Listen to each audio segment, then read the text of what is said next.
Hai semuanya, balik lagi di podcast Ngobrol Santai bareng Gen Z.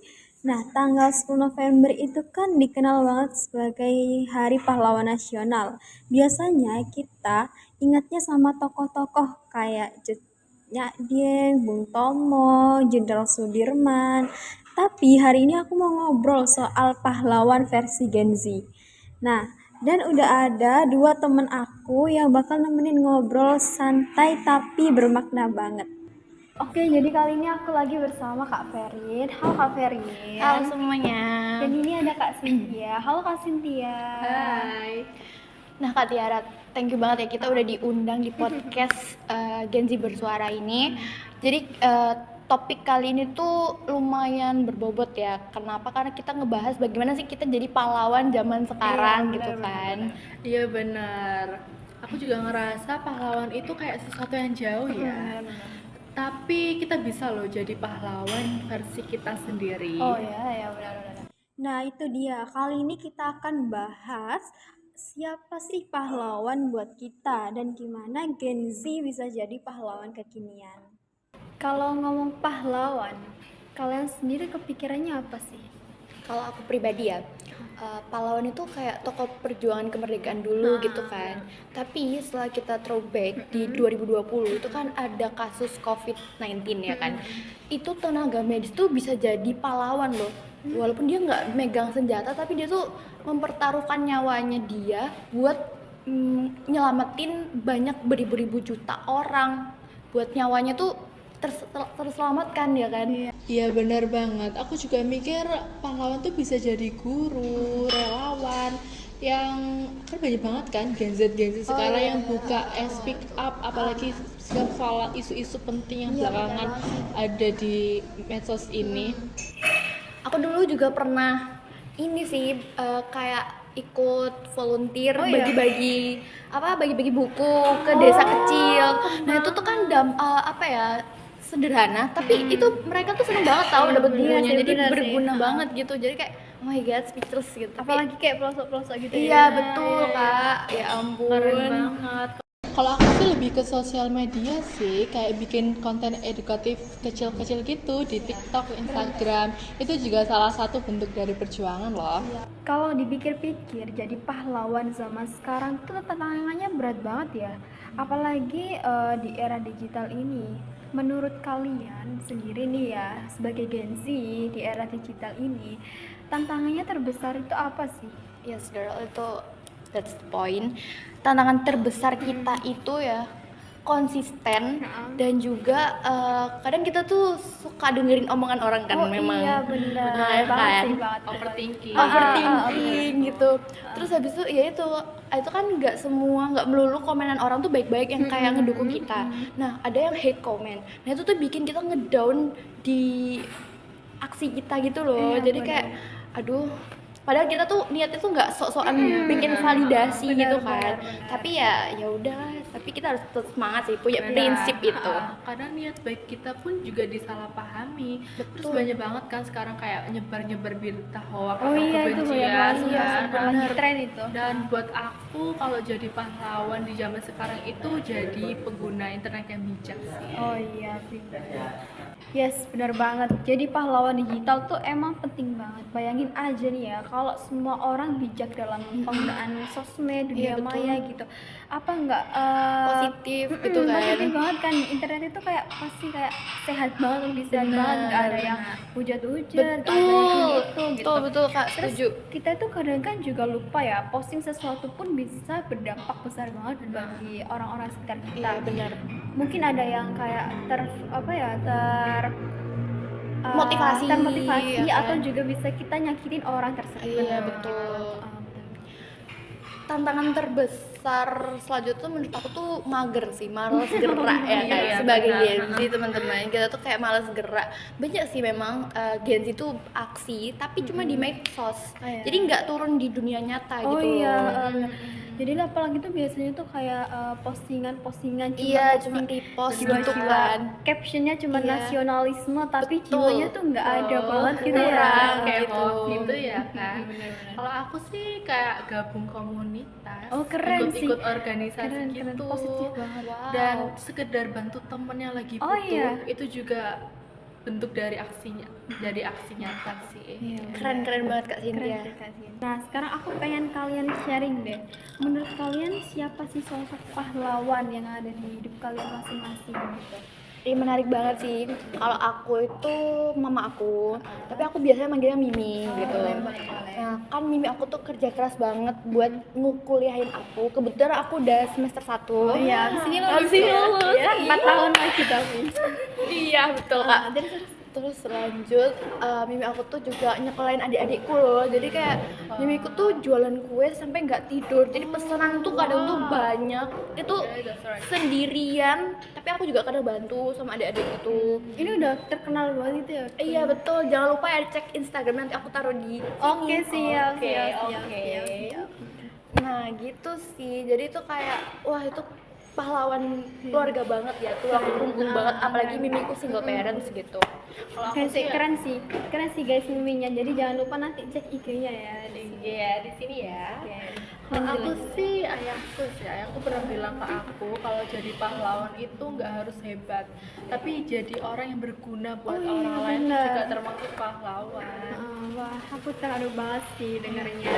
Aku banget ngerasa pahlawan itu nggak selalu terkenal. Kadang justru orang yang terdekat kita itu justru menjadi pahlawan. Kayak guru, dosen, gitu ya. Iya, betul. Temen orang tua, bahkan someone special gitu ya yang betul. selalu ada waktu kita lagi down gitu ya kan. Terus Pahlawan itu bukan soal pengakuan gitu, bukan Iya. kayak minta validasi aku Iya, pahlawan benar, gitu, benar. bukan. Cuma kayak kita tuh gimana cara niat baik kita buat bantu yang menghasilkan dampak baik ke kita semua Iya. gitu. Gitu sih menurut aku. Dan bantu sesama temen juga termasuk Iya, sih. Betul, karena itu kan kalau di kampus juga kan ada temen yang kayak Iya, masih kayak- kesusahan gitu ya, Betul. kayak kita bantuin gitu kan. iya, pasti. kalau Gen Z ya, kalau Gen Z tuh kayak misalnya kayak temen ngekos terus habis itu aku nggak tahu Surabaya nih gitu Iya, kan. Mbak. Oh, iya, kita bener.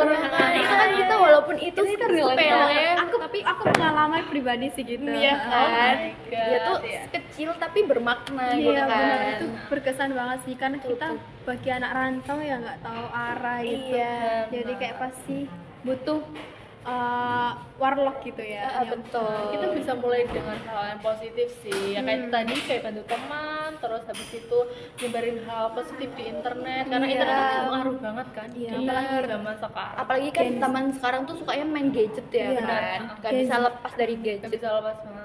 Gen Z mana yang nggak main gadget sekarang? Iya sih, Sosmed semua sih. Sosmed semua. Ya, Velocity, jangan lupa. Semoga kita sebagai Gen Z juga Iya. kita harus bikin sosmed itu bermanfaat gitu. Mengedukasi orang lain. Benar-benar Jadi gitu. kita harus bikin mengelola itu jadi sehat gitu ya. Iya, benar. Bisa mengelola dengan baik, bisa menggunakan sosial media dengan baik Iya. gitu. Biar Gen Z lain itu ikut dapat kena iya, manfaatnya, manfaatnya ya gitu. kan. Jadi terinspirasi. Iya, kayak inspirasi gitu. dari kita yang bikin sosmed itu menjadi sehat gitu. Betul, keren banget sih. Wah, nggak kerasa nih udah cukup lama kita ngobrol bareng kalian dan ini benar-benar seru banget dan cukup inspiratif banget sih. Iya. Jadi dari obrolan kita hari ini tuh bisa kita simpulkan kalau pahlawan itu emang nggak melulu orang yang terkenal dan nggak harus berperang gitu ya.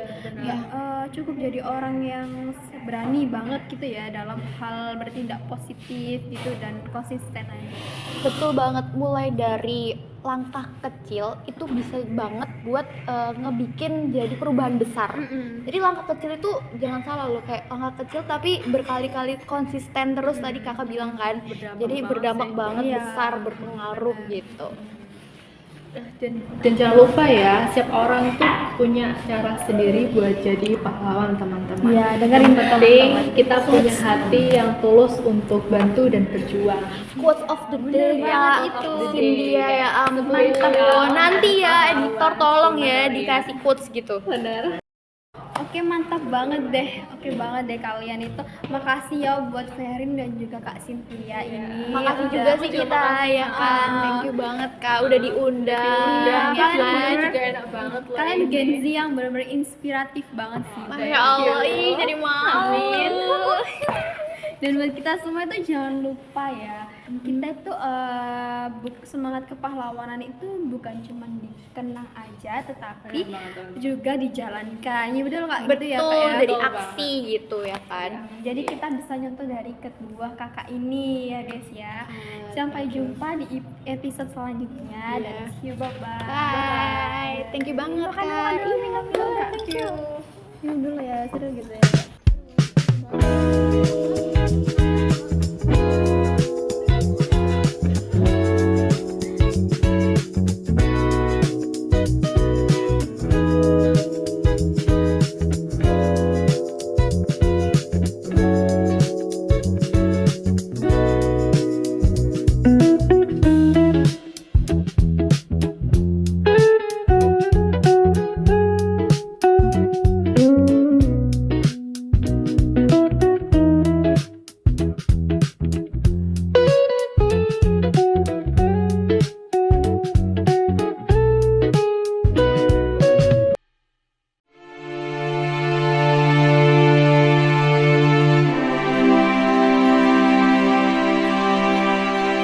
Pertempuran Surabaya merupakan salah satu rangkaian dari tragedi panjang perjuangan bangsa Indonesia untuk mempertahankan wilayah, martabat, keberadaan, dan jati diri bangsa Indonesia. Peristiwa 10 November 1945 di Surabaya merupakan pertempuran paling besar dan heroik selama masa revolusi kemerdekaan. Rosian Anwar dalam bukunya yang berjudul Sejarah Kecil Petiti Store Indonesia tahun 2004 mencatat, pertempuran 10 November 1945 turut mengubah pandangan Wakil Gubernur Jenderal Belanda, Hubertus Johannes van Mook, bahwa bangsa Indonesia telah melakukan revolusi yang melebihi revolusi Prancis tahun 1789. Sementara pihak Inggris sebagai bagian dari pertempuran tersebut memandang pertempuran Surabaya laksana inferno atau neraka. Perang akbar antara tentara bersama massa pendukung Republik Indonesia melawan pasukan sekutu ini menegaskan pada dunia bahwa rakyat Indonesia serius dengan urusan kemerdekaan, sekaligus menjadi simbol nasional atas perlawanan Indonesia terhadap kolonialisme.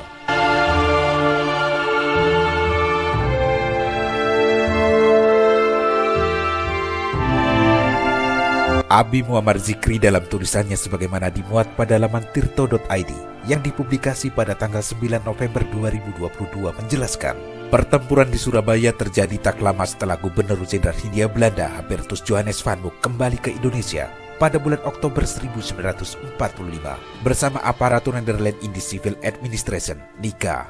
Kedatangan Van Mook dan anak buahnya seiring dengan kehadiran pasukan sekutu di bawah koordinasi Elite Force Netherlands East Indies (AFNI). Dengan dalih melucuti senjata tentara Jepang yang kalah dalam Perang Dunia Kedua, pasukan sekutu tiba di Tanjung Priuk, Jakarta pada 29 September 1945. Kurang lebih sebulan kemudian, ribuan tentara sekutu tiba di Surabaya bersama 3 kapal tempur yang mengangkut banyak perangkat perang. Situasi Surabaya sebenarnya telah memanas sejak insiden perobekan bendera Belanda di Hotel Yamato pada pertengahan September. Kehadiran pasukan sekutu meningkatkan tensi ketegangan di Surabaya. Rentetan bentrok senjata pun terjadi hingga puncaknya pada tanggal 10 November 1945. Pasukan sekutu dengan kekuatan 4.000-an tentara mendarat di Tanjung Perak, Surabaya pada 25 Oktober 1945. Rombongan itu terdiri atas Batalion Maharata dan Rajput dari Brigade India Inggris ke-49, pimpinan Brigadir Jenderal AWS Malabi. Para tentara sekutu kemudian membangun pos pertahanan di Benteng Miring, kini masuk wilayah Semampir, Surabaya.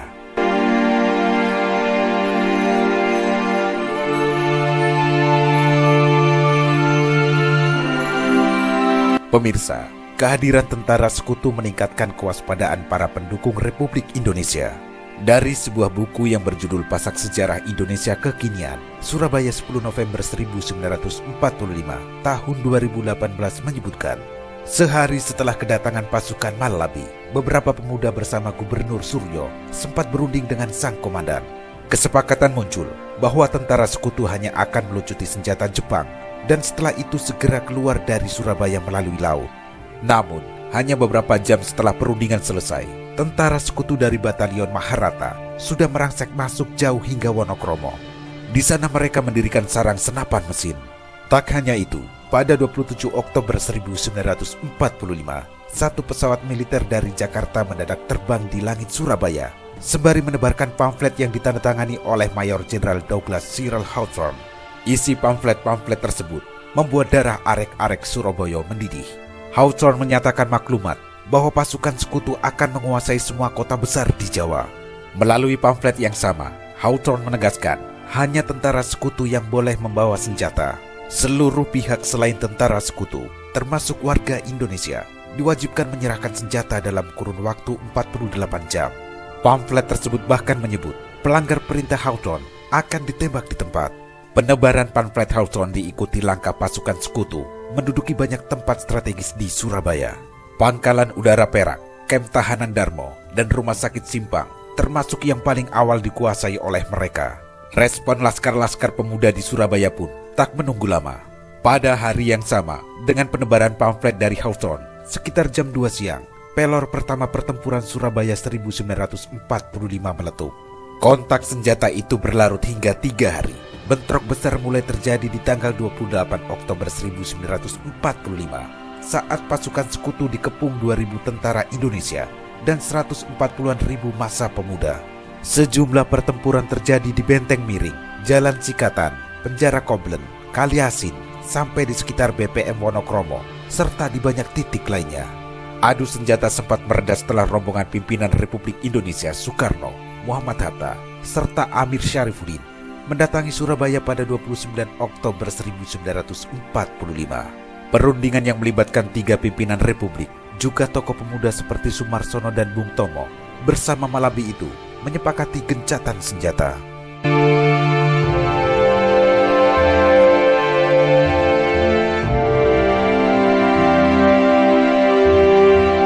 Basi Susilo dalam Jurnal Masyarakat Kebudayaan dan Politik volume 30 tahun 2017 memberi penjelasan bahwa sejak awal Malabi menduga kekuatan sekutu di Surabaya belum cukup handal untuk mengatasi amukan para pemuda.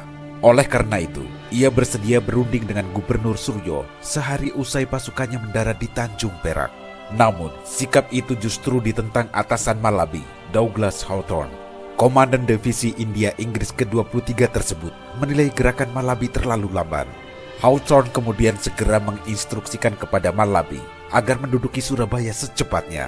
Dengan demikian, perundingan Malabi dan Gubernur Suryo pada tanggal 26 Oktober 1945 menjadi sia-sia. Penebaran pamflet Hawthorne sebenarnya juga ditolak Malabi. Semula Hawthorne memerintahkan penebaran pamflet ke beberapa kota di Jawa. Isi pesannya jelas provokatif, bahwa seluruh rakyat Indonesia harus menyerahkan senjatanya dalam waktu 48 jam. Begitu mengetahui ada penebaran pamflet, Malabi mengirim pesan via telegram kepada Hawthorne guna mencegah penebarannya di Surabaya. Namun, Hawthorne tidak menanggapi. Tanpa sepengetahuan Malabi, pamflet-pamflet mendarat di Surabaya pada Kamis pagi 27 Oktober 1945.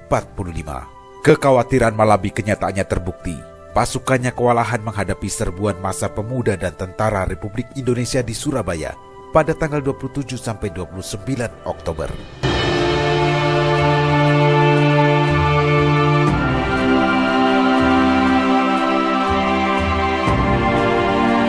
Dalam sebuah buku yang berjudul Laskar Ulama Santri dan Resolusi Jihad Garda Depan Menegakkan Indonesia 1945-1949 tahun 2014 dijelaskan bahwa arek-arek Surabaya sebenarnya telah mendesak posisi tentara sekutu. Pos-pos tentara sekutu seperti Benteng Miring dan Gedung Internatio sudah nyaris direbut. Hawthorne mengira Surabaya mudah dikendalikan. Hawthorne terpaksa memohon kepada Presiden dan Wakil Presiden Republik Indonesia, Soekarno-Hatta, untuk meredakan amukan massa di Surabaya. Kesepakatan antara Soekarno, Muhammad Hatta, dan Amir Syarifuddin dengan Malabi pada tanggal 29 Oktober 1945 memang terwujud. Namun, gencatan senjata tidak benar-benar terjadi, sebab banyak bentrok kecil tetap berlangsung.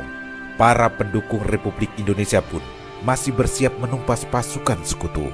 Pada 30 Oktober 1945, Hawthorne akhirnya datang ke Surabaya untuk menghadiri perundingan dan menyepakati pembatalan pamflet 27 Oktober. Kemudian ia segera kembali ke Jakarta pada hari yang sama. Demikian pula Soekarno dan Hatta. Setelah perundingan yang dihadiri oleh Hawthorne usai, Malabi dan petinggi Surabaya melakukan pawai mobil guna menyampaikan kesepakatan damai agar pertempuran mereda. Malabi bersama Ketua KNI Karesidenan Surabaya, Dul Arnowo, sempat duduk berdua di kap mesin sebuah mobil.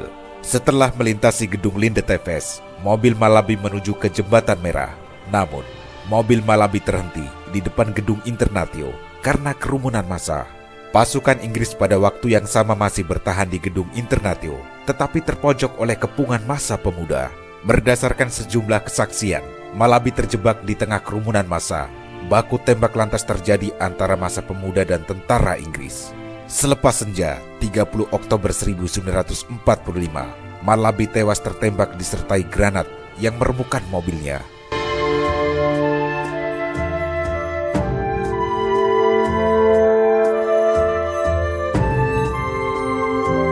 Kematian Malabi membuat pihak sekutu marah besar. Sehari berselang, Panglima AFNEI, Letnan Jenderal Philips Christison, mengancam mengerahkan semua kekuatan militer di Indonesia untuk menggempur Surabaya jika pembunuh Malabi tidak diserahkan. Ancaman ini tidak digubris. Sepeninggal Malabi, tugasnya diambil langsung oleh Panglima Divisi Infanteri 5, Mayor Jenderal Erik Karden Robert Mansert. Mansert mengerahkan 24.000 tentara beserta puluhan tank dan pesawat tempur ke Surabaya selama 4 sampai dengan 9 November 1945. Mansert memanggil Gubernur Suryo menghadap ke kantornya di Batavia Weg, tepat pada Jumat 9 November 1945. Ia menyerahkan ultimatum yang ditujukan pada All Indonesia of Surabaya. Ultimatum itu memicu kemarahan arek-arek Surabaya. Keesokan harinya, pertempuran pun terjadi, tepatnya tanggal 10 November 1945. Hari itu, hujan mortir dari udara dan laut menyerbu Surabaya. Pertempuran sengit kemudian berlangsung hingga 3 pekan lamanya. Medley Kelvin Reclefs dalam A History of Modern Indonesia Sensi 1300 mencatat, ada 6.000-an korban dari pihak Indonesia dalam pertempuran Surabaya 10 November 1945. Sementara, kubu sekutu kehilangan sekitar 600 prajurit. Keunggulan persenjataan memang membuat 30.000 tentara sekutu yang mayoritas prajurit Inggris India berhasil mendesak kekuatan pejuang Republik Indonesia yang berjumlah 4 kali lipat. Namun, mental para pejuang Indonesia tidak lantas goyah. Tewasnya Malabi disusul kematian Brigadir Jenderal Robert Gair Loder Simon yang pesawatnya jatuh ditembak pada pagi 10 November, melanggengkan moral bertempur arek-arek Surabaya. Meskipun harus mundur keluar kota, mereka tetap bertahan dan melakukan perlawanan.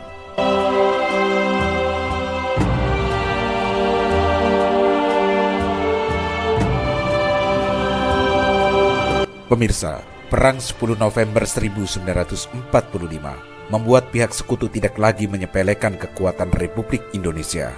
Inggris bahkan menyokong perundingan Belanda Indonesia untuk penyelesaian konflik pada tahun 1946. Meski tidak melahirkan kesepakatan, adanya perundingan menunjukkan Inggris maupun Belanda secara politik mengakui eksistensi Republik Indonesia. Pertempuran 10 November 1945 merupakan pertempuran terbesar dalam sejarah mempertahankan kemerdekaan Indonesia. Mengingat semangat militan pemuda Surabaya untuk mempertahankan kemerdekaan Republik Indonesia, Presiden Soekarno menetapkan 10 November 1945 sebagai Hari Pahlawan melalui keputusan Presiden nomor 316 tahun 1959 yang disahkan pada tanggal 16 Desember 1959. Hari Pahlawan bukan hanya sekedar diingat dan diperingati secara seremonial setiap tahun. Akan tetapi lebih daripada itu, bagaimana bangsa Indonesia dapat mengambil makna yang terkandung di dalamnya, yang diimplementasikan dalam tindakan sehari-hari. Hal ini mencakup kejujuran, kegigihan, keteguhan, serta sikap saling tolong-menolong dan rasa cinta terhadap tanah air. Semangat nasionalisme dan patriotisme harus tertanam pada diri segenap seluruh rakyat Indonesia untuk kemakmuran dan kekuatan bangsa.